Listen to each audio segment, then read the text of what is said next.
Welcome to Pika Pakua. Today I'm going to show you how to make pizza. This is a relatively very simple recipe and it takes a while to make it, although I like spending time making food. So we start by making our pizza dough. Okay, so for us to make a pizza dough, you need to use some milk or water if you don't have milk. Then of course sugar and all-purpose flour. Put your yeast in a cup that has water and sugar, mix it well, and now mix it with your dough and start kneading the dough. Once you knead the dough until it has reached a level where it's a little bit hard and you can press your finger, start rising a little bit, then you know your dough is ready. Let it rest for 1 hour. So this, we are allowing the dough to actually rise up. So cover it very well, put it in a warm place, not hot place, warm place, and let it rise for 1 or 2 hours. Okay, now we are going to make our marinade. Marinade is what we'll use to marinate our chicken, because this is a chicken pizza. In a different bowl, put in your milk, then add your spices. This is mixed spices, black pepper, then of course soy sauce. You have to have it in your recipe, then some sugar, and then also some garlic and ginger paste. That's what I use. That's enough for me. And mix it well, let my marinade rest. Now we need to make our pizza sauce. So for us to do that, we need to use tomatoes. Now chop your tomatoes into smaller pieces. We're going to blend this together with your onions and then add some ice cube.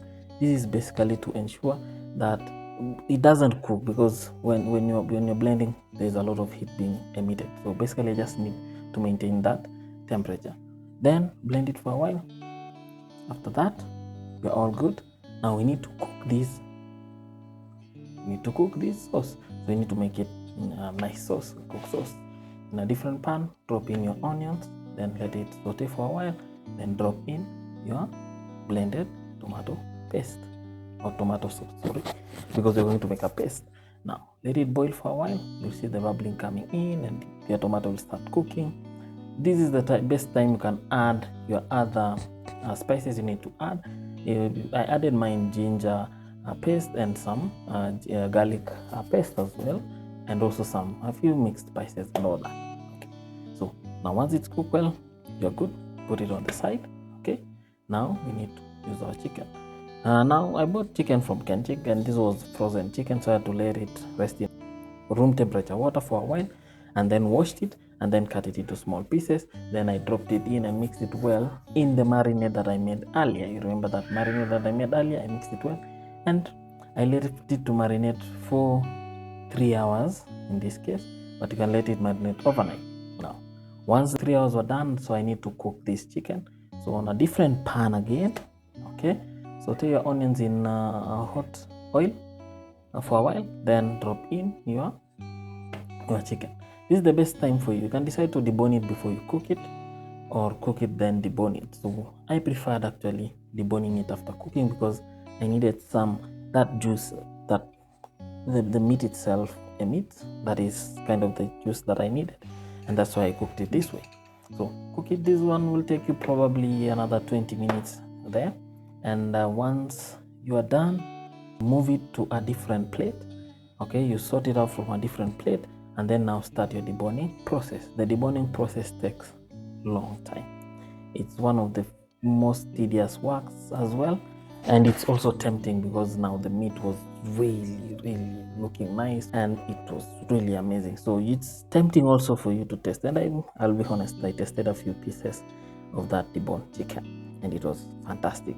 I was like, should I eat this with ugali or what? But I said, oh, let me continue with my mission. I need to make pizza today. So cut it small pieces.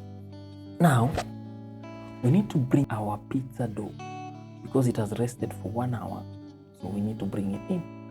Brought my pizza dough. I had already pressed it. I don't know why I shot this video after actually I had done the pressing.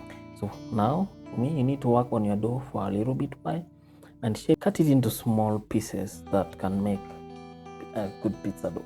The best option is actually divided into 5 equal parts.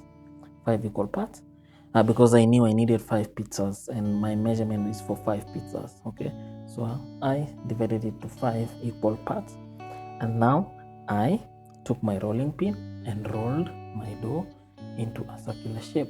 Now I ensure that it covers the pan that you will use, because I didn't have pizza pan, so I was using my normal non-stick pan. So it fits well on the pan, and it leaves some space for you to create like a curvature that has a spacing where you can now put your stuffing there. Okay, so don't make it flat like chapati, but there are people who prefer that, but I don't. So now put in your paste that we already, the tomato paste that we've already made. Then drop in your chickens there, the small chicken pieces that we've cut. And now we have to create our mozzarella cheese. I put this cheese in the freezer for it to harden a little bit, so that I can be able to achieve those small textures, and I use the small section of the grater to achieve that small texture. I put enough. Be generous with your cheese. Then after that, drop in your preheated oven for 15 minutes. Pizza only needs 15 minutes maximum, and you have nice pizza like you see there. That pizza was very, very juicy. It was not soggy. It was crispy at the bottom. The edges were crispy, and it was really nice. We enjoyed it.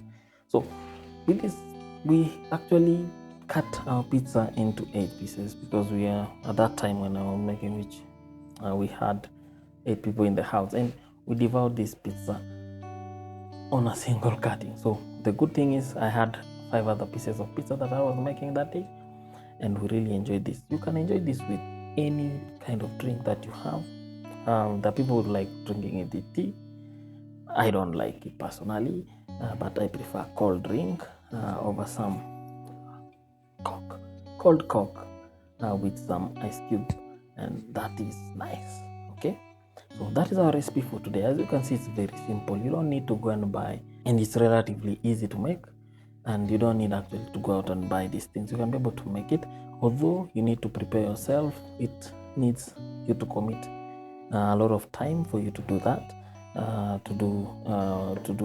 To make your pizza, it takes a lot of time, and I hope you enjoyed our video today.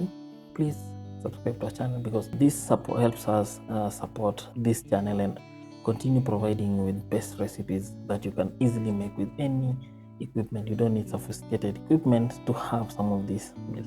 So guys, until next time, if you have not subscribed, please subscribe to our channel, like our videos, and kindly feel free to share our videos. Bye bye, and love you.